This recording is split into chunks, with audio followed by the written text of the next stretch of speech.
Hello everyone, welcome back to my channel. कैसे हैं आप सब लोग? मस्त होंगे, बढ़िया होंगे, पढ़ रहे होंगे। तो हमारी जो सीरीज़ की लेक्चर की जो सीरीज़ शुरू हुई है उसी को अब अपन आगे कंटिन्यू करते हैं। तो लॉ ऑफ केमिकल कॉम्बिनेशन में दो लॉ हो गए थे, थर्ड वाला देखते हैं। इसके बाद हम लोग लॉ ऑफ मल्टीपल प्रोपोर्शन।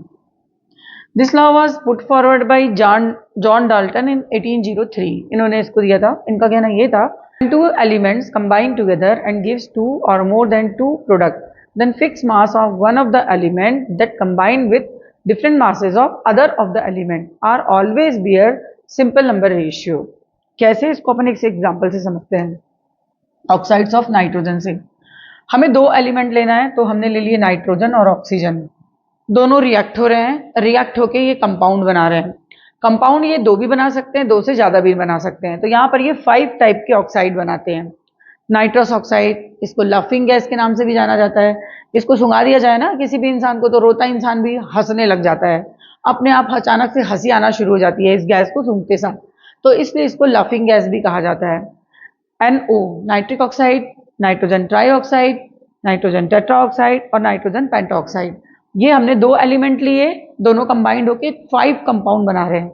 जरूरी नहीं है कि दो एलिमेंट 5 ही बनाए, दो भी बना सकते हैं, दो से ज्यादा भी कंपाउंड बना सकते हैं, पर कंपाउंड तो वो बनाएंगे। तो रूल क्या कह रहा है कि एक एलिमेंट का फिक्स मास जो दूसरे एलिमेंट के डिफरेंट डिफरेंट मास से रिएक्ट हो रहा है वो हमेशा एक सिंपल रेशियो में होगा। देखते हैं, इनके मास निकाल लेते हैं, एटॉमिक मास निकाल लेते हैं। नाइट्रोजन का होता है 14, N2 करके वो हो गया 28, ऑक्सीजन का 16। यहाँ पर N का 14, ऑक्सीजन का 16, N2 का 28, ऑक्सीजन का 3 टाइम्स हो गया तो 16 3 जा 48, N4 हो गया 64 और यहाँ पर N5 हो गया तो 80 निकाल लिया।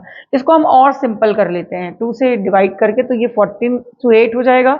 इसको एज इट इज वैसे ही रहने देते हैं। फिर ये वाला भी और सिंपल हो गया, ये भी हो गया इससे, और ये भी हो गया।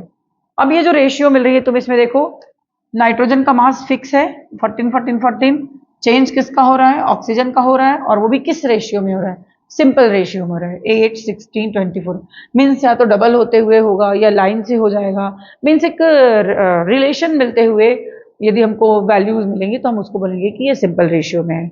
और इस तरह से हमारा ये लॉ ऑफ मल्टीपल प्रोपोर्शन यहाँ पर प्रूफ हो जाएगा। ठीक है। फिर इसके बाद हमारा जो अगला इसी कैटेगरी में लॉ है वो है Gay Lussac's law of gaseous volume. तो देख लेते हैं।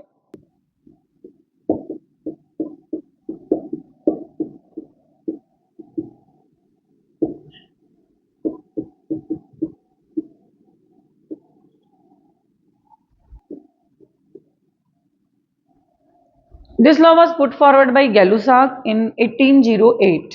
सिंपल सा स्टेटमेंट है उनका, और गैसियस वॉल्यूम मीन्स गैस के लिए है। यदि हमारे पास किसी रिएक्शन में रिएक्टेंट गैस है, जैसे अपन इसको एक एग्जांपल से समझते हैं। हाइड्रोजन गैस ले लिए, क्लोरीन गैस ले लिए, दोनों रिएक्ट होकर हाइड्रोजन क्लोराइड गैस बना रहे हैं। यदि रिएक्टेंट गैस है तो उनका जो वॉल्यूम होता है वो सिंपल होता है। इसका वॉल्यूम निकाल लेते हैं। कैसे निकालेंगे इसका वॉल्यूम? इनके नंबर ऑफ मोल देख लो, कुछ भी नहीं लिखा है इसलिए 1, यहाँ पे भी कुछ भी नहीं लिखा है तो 1, तो ये इसके वॉल्यूम का रेशियो आ जाएगा। मान लो यदि यहाँ 2 लिखा होता ना तो फिर मैं यहाँ पे 2 लिख देती। ठीक है, इस तरह से तुम वॉल्यूम निकाल सकते हो। तो गैसों का वॉल्यूम अपन ने, जो रिएक्टेंट गैस है उसका वॉल्यूम हमने निकाल दिया, और जो रिएक्टेंट गैस है उसका वॉल्यूम भी हमने निकाल दिया, ये 2 आ जाएगा। अब लॉ क्या है? ये Gay Lussac's law of gaseous volume. Law का जो स्टेटमेंट है वो ये कहता है, when gases react together, 2 or more than 2 gases are react together, then their volume are always remain in simple ratio, and product so obtained is also gas, then its volume is always the simple multiple of the volume of the reactant gas। गैसें react हो रही हैं तो उनका volume एक simple ratio में है 1:1। इनके रिएक्शन से जो प्रोडक्ट बन रहा है यदि वो भी गैस है तो जो उसका वॉल्यूम होगा वो रिएक्टेंट गैस के वॉल्यूम के सिंपल रेशियो में होगा। तो 1:2 ये सिंपल रेशियो में आ जाएगा। बस ये ध्यान रखना है कि ये लॉ तुम तब अप्लाई करोगे जब रिएक्टेंट भी गैस हो और प्रोडक्ट भी गैस हो। यदि लिक्विड सॉलिड साथ में आ जाएगा गैस के तो फिर ऐसा अप्लाई हम लोग नहीं कर पाएंगे। तो ये सिंपल सा स्टेटमेंट है गैलुसॉक लॉ का। इसके बाद हमारा जो नेक्स्ट लॉ है वो है अवोगाड्रोस लॉ, तो उसको भी देख लेते हैं।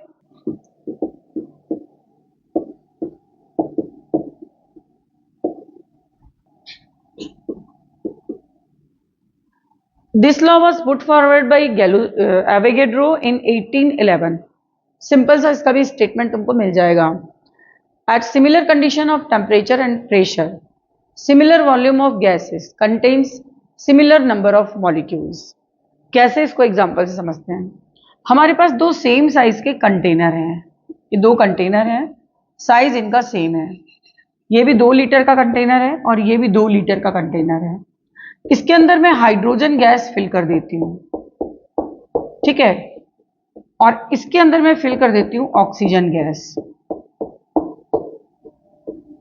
टेम्परेचर दोनों का कर लेते हैं 25 डिग्री सेंटीग्रेड, प्रेशर दोनों का कर लेते हैं 1 एटमॉस्फेरिक प्रेशर, और वॉल्यूम तो है ही है दोनों का 2 लीटर, क्योंकि टैंक जितने कैपेसिटी का है उतना वॉल्यूम गैस का भी हो जाएगा।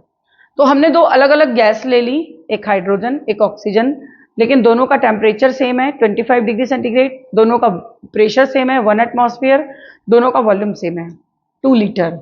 तो उसमें नंबर ऑफ मोल्स भी सेम होंगे, उनके नंबर ऑफ मॉलिक्यूल्स भी सेम होंगे। इस कंटेनर में हाइड्रोजन के जितने मॉलिक्यूल होंगे, इस कंटेनर में ऑक्सीजन के भी उतने ही मॉलिक्यूल होंगे। और यदि तुम्हें वो नंबर ऑफ मॉलिक्यूल्स निकालना है तो उसके लिए अवोगाड्रो ने हमको एक नंबर निकाल कर दिया, जिसे हम अवोगाड्रो नंबर के नाम से जानते हैं। इसे या तो n या फिर Na से रिप्रेजेंट किया जाता है, और इसकी वैल्यू होती है 6.022 into 10⁻23। This is known as Avogadro number. इस नंबर को यूज करके हम एटम मॉलिक्यूल से रिलेटेड जो कैलकुलेशन करने होते हैं सैंपल में, वो कर लेते हैं। इस एवोगाड्रो नंबर को उन्होंने कैसे कैलकुलेट किया था, तो उसके लिए उन्होंने ये वाला फॉर्मूला यूज किया। Avogadro number is equal to gram atomic mass of that sample that element divided by atomic mass of 1 atom. इसको अपन कार्बन के एग्जांपल से समझते हैं। कार्बन का ग्राम एटॉमिक मास होता है 12 ग्राम, मैं बताऊंगी इसके बारे में भी आगे। और इसके 1 एटम का मास होता है, ये निकाल लिया गया, इसके 1 एटम का मास होता है 1.9926 इंटू 10⁻23, और इसको जब हम सॉल्व करते हैं तो आ जाता है 6.022 अप्रॉक्सीमेटली इंटू 10⁻23, जो कि क्या है, एवोगाड्रो नंबर। तो ये ऐसा नहीं है कि सिर्फ कार्बन के लिए इतना आएगा, तुम किसी भी एटम के एलिमेंट को लेकर इस फॉर्मूले से जब कैलकुलेशन करोगे तो ये नंबर यही आएगा, फिक्स आएगा। इस फिक्स नंबर को इस तरह से जब उन्होंने डिराइव कर लिया एवोगाड्रो ने, तो फिर इसीलिए इसे एवोगाड्रो नंबर, उनको रिस्पेक्ट देने के लिए इस नंबर को एवोगाड्रो नंबर से जाना जाता है। और जब भी हमें कैलकुलेशन करना है number of atom, number of molecules का, तो ये वहाँ पर माइलस्टोन का काम करता है, बहुत ज़्यादा यूजफुल होता है। तो इसको हम लेके फिर आगे कैलकुलेशन करते हैं। Next topic is Dalton's atomic theory. This theory was put forward bye Dalton. Dalton ने ये कहा कि एटम को एक्चुअली एक्सप्लेन करने के लिए ये थ्योरी उन्होंने दी थी। डाल्टन ने ये देखा, सबसे पहले डाल्टन ने ही ये देखा कि जितना भी मैटर है, जितने भी मटेरियल हैं, सॉलिड लिक्विड गैस, वो सब छोटे छोटे पार्टिकल से मिलकर बने होते हैं। किसी भी मैटर को जब तुम डिवाइड करते जाओगे तो वो इस फॉर्म में फाइनली आ जाएगा। तो ये जो छोटे छोटे पार्टिकल्स हैं जो कि इनडिवाइजिबल हैं, इसको अब आगे तुम और further small small small particle में डिवाइड नहीं कर सकते। उस पार्टिकल को उन्होंने नाम दे दिया एटम का। मीन्स जितने भी मैटर हैं वो सब एटम से मिलकर बने होते हैं। डाल्टन के समय में, डाल्टन की थ्योरी बहुत पहले आई थी, उस समय उतना नॉलेज नहीं था, उतनी डिस्कवरी इन्वेंशन नहीं हुए थे, तो जितना उनको पता था उस हिसाब से उन्होंने ये थ्योरी दी थी। बाद में जाकर ये पूरी थ्योरी रिजेक्ट हो गई थी, लेकिन हमें ये थ्योरी देखनी है, कि समझना है कि क्या क्या उन्होंने बताया था। तो डाल्टन का कहना, डिफरेंट पॉइंट्स में है ये थ्योरी। तो सबसे पहला पॉइंट में डाल्टन का ये कहना था, all matter consist of small tiny particles that are indivisible and that are called atom. सबसे पहले एटम वर्ड भी उन्होंने ही यूज किया था। जितने भी मटेरियल हैं वो सब छोटे छोटे पार्टिकल से मिलकर बने हैं, जिनको कि हम एटम कहते हैं, और ये उन मटेरियल का सबसे छोटा पार्टिकल है जिसको हम और छोटे पार्टिकल में डिवाइड नहीं कर सकते। ये डाल्टन का कहना था। सेकेंड पॉइंट उन्होंने कहा कि एक सब्सटेंस के यदि एटम लेते हो तो प्रॉपर्टी सिमिलर होगी, लेकिन यदि डिफरेंट डिफरेंट सब्सटेंस के एलिमेंट के एटम लेते हो तो प्रॉपर्टी डिफरेंट डिफरेंट होगी। जैसे तुम यदि हाइड्रोजन का एटम लेते हो पूरा, तो प्रॉपर्टी सेम होगी, मास सेम होगा, डेंसिटी सेम होगी, वॉल्यूम सेम होगा। लेकिन यदि तुम एक एटम हाइड्रोजन का ले लेते हो और एक एटम ऑक्सीजन का ले लेते हो, तो डेफिनेटली इनकी प्रॉपर्टीज डिफरेंट होंगी। लेकिन इन केस ऑफ आइसोटोप्स और आइसोबर्स ये पॉइंट अलग हो जाता है। करेंगे डिस्कस आइसोटोप्स और आइसोबर्स को भी, क्या होते हैं ये। तो ये अगला पॉइंट था उनका। फिर थर्ड पॉइंट में उनका कहना ये था कि स्मॉल नंबर में एटम रिएक्ट होते हैं और सिंपल मॉलिक्यूल बना लेते हैं। जैसे कि कार्बन 4 हाइड्रोजन एटम से रिएक्ट होके मीथेन बना लेगा, कार्बन 2 ऑक्सीजन एटम से रिएक्ट होके CO2 बना लेगा, 2 हाइड्रोजन एटम 1 ऑक्सीजन से रिएक्ट होके H2O बना लेगा। ये सिंपल सिंपल से मॉलिक्यूल बनेंगे। एटम हमेशा सिंपल स्मॉल नंबर में इंटीजर के फॉर्म में रिएक्ट होंगे और स्मॉल सिंपल मॉलिक्यूल बना लेंगे। उस समय में शायद सिंपल मॉलिक्यूल ही आसपास रहे होंगे, इसलिए उन्होंने ऐसा कहा। लेकिन आज तो कॉम्प्लिकेटेड मॉलिक्यूल भी हैं, जैसे कि glucose C6H12O6, starch C6H10O5 whole N। इसमें तो कितने सारे एटम पार्टिसिपेट कर रहे हैं और यहाँ तो N की वैल्यू ही 100, 200, 300 कुछ भी हो सकती है। तो कितना बड़ा, कितना कॉम्प्लिकेटेड मॉलिक्यूल है। तो डाल्टन का ये कहना जो था, ये भी यहाँ पर हमको गलत समझ में आ रहा है कि सिंपल स्मॉल नंबर में एटम कंबाइंड होके सिंपल मॉलिक्यूल बनाएंगे। वो कॉम्प्लिकेटेड मॉलिक्यूल भी बना सकते हैं। फिर उन्होंने कहा atom can neither be created not destroy, पर आजकल न्यूक्लियर रिएक्शन से हम इनको क्रिएट भी कर सकते हैं और डिस्ट्रॉय भी कर सकते हैं। देखो मैंने जो जो पॉइंट्स थे डाल्टन्स एटॉमिक थ्योरी के, तो मैं वो भी बताई, साथ के साथ उसका जो ड्रॉबैक था वो भी बताती चली गई। जैसे उन्होंने क्या कहा कि सबसे स्मॉल पार्टिकल जो है किसी भी मैटर का वो एटम है। ठीक है डाल्टन के टाइम में, लेकिन जब बाद में इन्वेंशन हुआ इलेक्ट्रॉन, प्रोटॉन और न्यूट्रॉन, जिनको सब एटॉमिक पार्टिकल भी कहा जाता है, तो ये पता चला कि नहीं भाई, एटम सबसे छोटा नहीं है, उससे भी छोटे पार्टिकल होते हैं जो एटम के अंदर होते हैं। तो डाल्टन का ये कहना कि एटम सबसे स्मॉल पार्टिकल है, ये गलत है। फिर उन्होंने कहा कि एक एलिमेंट के एटम है तो प्रॉपर्टी सेम होगी, डिफरेंट एलिमेंट के एटम है तो प्रॉपर्टी डिफरेंट होगी, ठीक है। पर आइसोटोप्स और आइसोबर्स के केस में ये भी रॉन्ग हो जाता है। क्या होते हैं आइसोटोप्स? इसको हाइड्रोजन के एग्जांपल से समझते हैं। ये हाइड्रोजन के 3 आइसोटोप्स हैं, प्रोटियम, ड्यूटेरियम और ट्रिटियम। आइसोटोप्स ऐसे एलिमेंट होते हैं जिनके एटॉमिक नंबर तो सिमिलर होते हैं, ये देखो ये एटॉमिक नंबर 111 है, जिनके एटॉमिक नंबर तो सिमिलर होते हैं but atomic masses are different, या मास नंबर अलग अलग होते हैं। तो ये हाइड्रोजन का मास 1 है, इसका 2 है, इसका 3 है। हमेशा एलिमेंट आइसोटोप्स के मिक्सचर के फॉर्म में मिलते हैं। उसमें कोई एक नंबर वाला आइसोटोप भी होता है, कोई दूसरे नंबर वाला आइसोटोप भी होता है। तो डेफिनेटली तुम देख सकते हो एलिमेंट सेम है लेकिन मास अलग अलग है। जबकि डाल्टन का कहना ये था कि एलिमेंट सेम है तो मास सेम होना चाहिए, पर आइसोटोप के केस में ये अलग हो गया।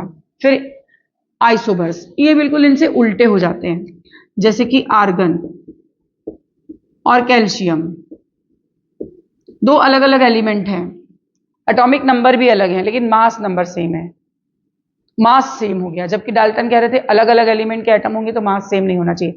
मास सेम है, मास नंबर सेम है, एटॉमिक नंबर अलग है, तो वो कहलाते हैं आइसोबर्स। तो इस केसेस में भी डाल्टन की थ्योरी फेल हो जाती है। फिर उनका कहना था कि स्मॉल नंबर में रिएक्ट होते हैं एटम इस तरह से और मॉलिक्यूल्स बनाते हैं, पर ये कॉम्प्लिकेटेड मॉलिक्यूल भी तो बन रहे हैं। फिर atom can neither be created not destroyed, but nuclear reactions जो होती हैं जैसे कि न्यूक्लियर फिशन, न्यूक्लियर फ्यूजन, उन रिएक्शन में हम एटम को क्रिएट भी कर सकते हैं और डिस्ट्रॉय भी कर सकते हैं। जैसे यूरेनियम का जब हम न्यूक्लियर फिशन करते हैं तो वहां पर बेरियम भी बनता है, क्रिप्टॉन भी बनता है और न्यूट्रॉन भी जनरेट होता है। तो इस तरह से इन पूरी बातों को जैसे जैसे बाद में फर्दर मॉडर्न इन्वेस्टिगेशन होते गए तो ये पता चला कि डाल्टन की थ्योरी तो बिल्कुल भी बेसिक लेवल की थी। बाद में जैसे जैसे इन्वेंशन हुए तो ये थ्योरी के सब पॉइंट रिजेक्ट हो गए और इसलिए ये थ्योरी रिजेक्ट हो गई। फिर एटम का जो स्ट्रक्चर है वो एक अलग डिटेल चैप्टर है, तो वहां पर हम इसको डिटेल में समझेंगे और पढ़ेंगे।